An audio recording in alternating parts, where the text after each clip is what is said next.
अनिला जी, नहीं, मैं तो जवाब यही दूंगा जो जवाब बनता है आज के समय। मैं वही जवाब दे रहा हूं। इनके पेट में बहुत विधायक खाएंगे।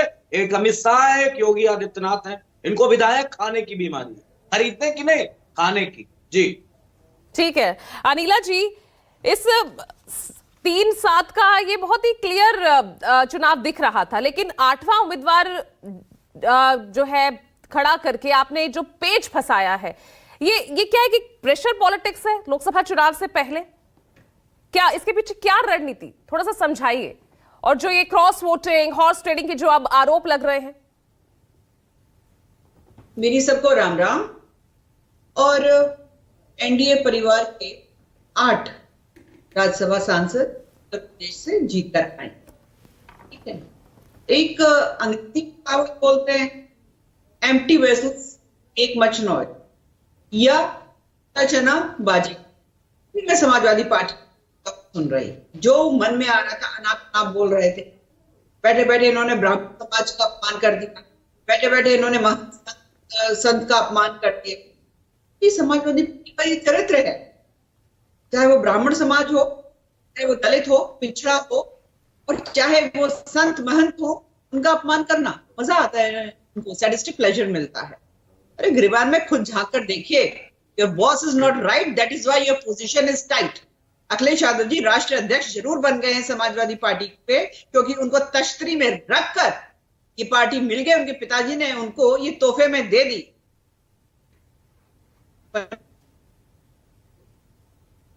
वो कह रहे हैं कि भारतीय जनता पार्टी जो है तोड़ती है, भारतीय जनता पार्टी के नेताओं को, विधायकों को खाने की आदत है।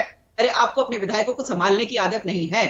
हाँ, अखिलेश यादव जी अगर अपने विधायकों को एक्सेस देते तो उनको पता चल जाता कि क्या वो किसी दबाव में आ रहे हैं, वो किसी प्रभाव में आ रहे हैं। पर साहब को तो फुर्सत ही नहीं। अरे दम है तो भारतीय जनता पार्टी के विधायकों को तोड़ के दिखा दीजिए ना। भारतीय जनता पार्टी के विधायकों को तोड़ पाएंगे? आप में गुर्बत नहीं है। ये भारतीय जनता पार्टी की है सरकार है, डबल इंजन की सरकार है। यहाँ विधायक भी हमारे अपने पूरे हमारे साथ है, और बाकी आपके साथ नहीं है तो जाके अपने पार्टी का चरित्र उसको ढूंढिए, उसको दुरुस्त करिए। दूसरों के ऊपर आरोप लगाने से आप क्या सोचते हैं कि सत्ता में वापस आ जाएंगे? ये कह रहे हैं कि जो दूसरे के जो किले हैं, उनके जो सेनापति हैं ना, वो बहुत मजबूत है, वो हमारे सिपाहियों को धाराशायी कर दे रहे हैं, क्योंकि आपके सिपाही, आपके सेनापति जो है कहीं टिकते ही नहीं है। पर ब्राह्मणों का अपमान करना बंद करिए। लेकिन अनिला जी यहाँ नहीं टिक रहे तो जा तो आपके पास ही रहे ना। अखिलेश यादव कह रहे हैं उन्हें कुछ लाभ वहां मिल रहा है।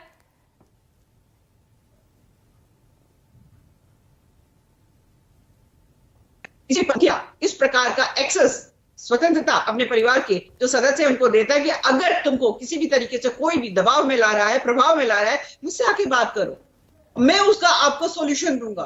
क्या दिया अखिलेश यादव जी ने? मैं नहीं जानती हूं कि इन लोगों की जो विधायक है कहां जा रहे हैं कहां नहीं। अनिला जी कुछ कनेक्शन में प्रॉब्लम है, कुछ कनेक्शन में प्रॉब्लम है। Sir please check. और इस बीच बोलिए अनिला जी, एक बार बोलिए आप। नहीं, आवाज ठीक नहीं आ रही क्या? बोलिए, अब आ रही आवाज। जी पूजा जी, मैं आपके ऊपर आरोप नहीं लगाऊंगी। जैसे कि प्रवक्ता समाजवादी पार्टी मनोज यादव जी ने कह दिया कि आप में कुर्बत नहीं है कि सही बात को सही कहे। आप में कुर्बत नहीं है कि आप शानदार पत्रकार हैं, और जो मैं बात कह रही हूँ वो ऑन एयर आ भी रही है। मैं ये कहती हूँ कि भारतीय जनता पार्टी के सारे विधायक इंटैक्ट है। लेकिन अनिला जी इस बार क्या ये स्ट्रेटेजी, बीजेपी की स्ट्रेटेजी क्या है? सिर्फ यूपी की ये तस्वीर नहीं है, आप हिमाचल में आप देख लीजिए, कर्नाटक में आप देख लीजिए, यहां पर एक्स्ट्रा कैंडिडेट उतारना, क्या स्ट्रेटेजी है ये? देखिए, इन लोगों ने तो आपने देखा ना हिमाचल में विप कॉल कर ली। किसके लिए? अभिषेक मनु सिंघवी। यहाँ बैठकर उनके बारे में बोलने में शर्म आती है मुझे। ऐसे व्यक्ति को ये राज्यसभा भेज रहे हैं। और आप देखिएगा, हिमाचल में भी आप देखिएगा, कर्नाटका में भी आप देखिएगा, और उत्तर प्रदेश में भी आप देखिएगा। ये भारतीय जनता पार्टी है साहब। हमारे पास जो है स्टैटिस्टिक्स भी है और स्ट्रैटेजी भी है, दोनों चीज। यानी साम दाम दंड भेद, जैसा कि विपक्ष कह रहा है, सब अपना रही है इस बार बीजेपी। अरे विपक्ष है क्या? नहीं, इनसे विपक्ष से ये पूछिए कि भाई हो सकता है इनके नेता लोग जो हैं पार्टी करने में ज्यादा दिमाग लगाते हों। हम राजनीति कर रहे हैं, हम सत्ता में रहना चाहेंगे जिससे कि हम जनसेवा कर सके। भारतीय जनता पार्टी क्या है? हम भारतीय हैं और जनता के लिए काम करते हैं। अरे भारतीय बनेंगे ना तो कोई भी दबाव प्रभाव में नहीं ले सकता। इन लोगों को पहले अपने सांसदों को, अपने विधायकों को, अपने नेताओं को भारतीय क्या होता है वो सिखाना पढ़ाना चाहिए। ठीक है।